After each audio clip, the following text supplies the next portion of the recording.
गोरोन्थिखौ गोरोन्थि बिपिएफआ सिमान लादों।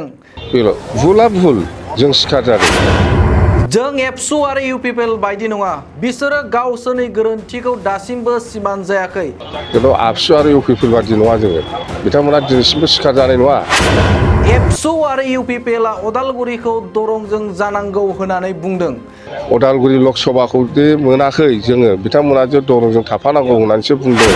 बिथांमोननि खैसारावनो जों अदालगुरिखौ लकसभा हिसाबै मोनाखै। बेफोर गोख्रों अजद आरो बाथ्राखौ बुंदों बिपिएफनि गाहाय हाग्रामा महिलारिया। दिनै अदालगुरिखौ लकसभा बियाब खालामनांगौनि दाबिजों क'क्राझाराव धरना होनाय समाव बिथां हाग्रामा महिलारिया खुंथाय सरकारखौ गोख्रों रावजों सावरायदों। बिथां महिलारिया गोख्रोङै बुंबावदों अदालगुरि लकसभा बियाब जायैनि जाहोनाव डिलिमिटेसनआव प्रमद बर'आ लोब्बा दं। क'क्राझार सरकारि गोजौसिन फरायसालिनि थांखि गोबां गेलेग्रा फोथाराव बिपिएफआ 2 घन्टा धरना होनाय समाव दोलोनि गोबां दैदेनगिरि आरो हेफाजाबगिरिफोराबो बाहागो लानाय समाव बिटिआरनि खुंथाय सरकारखौ फारसेनिफ्राय गोख्रों रावजों सोंखारिनायखौ नुनो मोन्दों। बे समाव बिथां हाग्रामा महिलारिया मा बुंदों बे समाव बड'लेण्ड बुब्लिनि गेजेरजों नोंथांमोननि गेजेराव लाबोदों।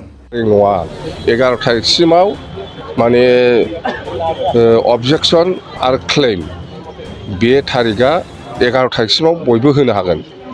बे अबजेक्सन आरो क्लेमनि डेडलाइन 11 तारिखसिमनि गेजेराव बयबो होजोबनांगौ। बे हिसाबै जोङो होगासिनो दङ। डिस्ट्रिक्ट वाइज गाबोनबो जों चिराङाव थांगोन, बेनि उनाव बिजनियाव थांगोन आरो बेफोर जोबखांनायनि उनाव हयथ' हियारिंनि थाखाय सम्भब जुलाइ मासनि लास्ट उइकथिंजाय फैनो हागौ इलेक्सन कमिसना। जों ओरैनो मोनसे सर्सआव मोनदों, कनफार्म नङा।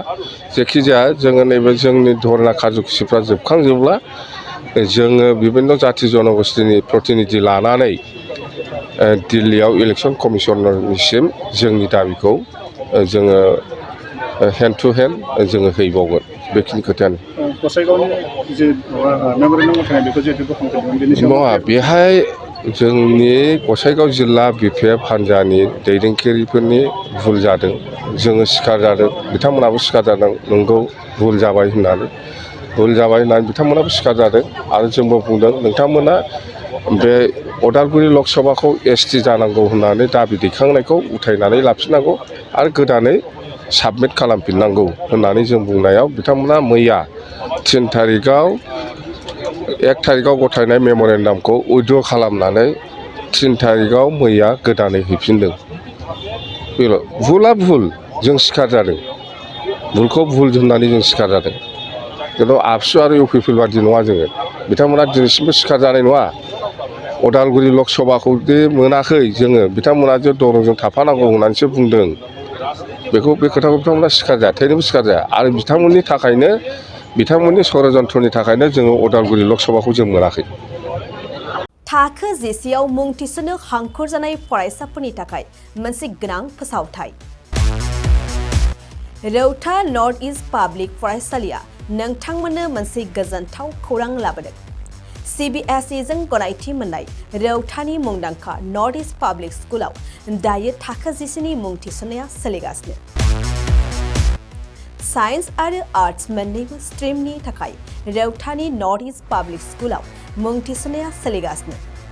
बे फरायसालियाव थाखोनि फराफारि आयदा फोरोंथायजों लोगोसेयैनो JEE NEET CUET engineering medical entrance आनजादनि थाखाय उफ्रा फोरोंथायबो होनाय जायो। बे फरायसालियाव बिजाब बाख्रि, फरायसाफोरनि थाखाय हस्टेल आरो गेलेनाय, मोसानाय बायदि केरिकुलार एक्टिभिटिसनि सुबिदा दं।